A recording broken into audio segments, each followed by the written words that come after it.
కళ్ళల్లో నిండి ఉన్న కన్నీళ్ళే వాళ్ళ ఆస్తిపాస్తులు.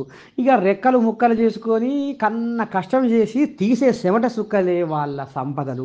ఇక గీ రకంగా పేద కుటుంబంలా ఇక గా రకంగా వాళ్ళ సంసారం, వాళ్ళ వ్యవహారం అంతా ముంగడిపోతుంటే, ఇక జవహర్ నగర్‌లో మొన్న వీధి కుక్కల దాడిలో ఒక బుడ్డ పొలగాడు అన్యాయంగా జీవిడిచే కదా!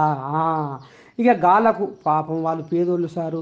వాళ్ళు ఏమి లేనోళ్ళు సారు. అన్యాయంగా బుడ్డ పోరగాడు ఇదయిపోయిండు సారు. జర్ర మీరు కాపాడాలే, జర్ర మీరు కరుణించాలే.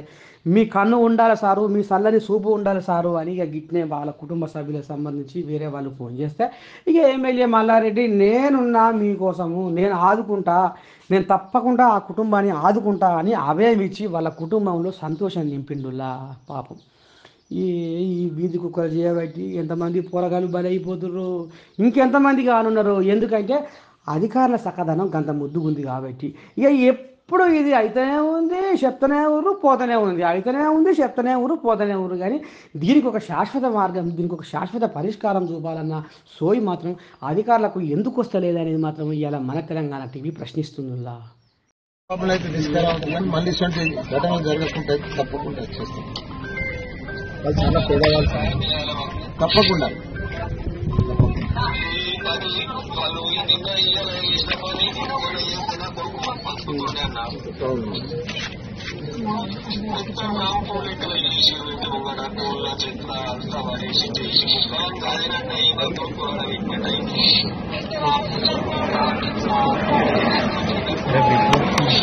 Every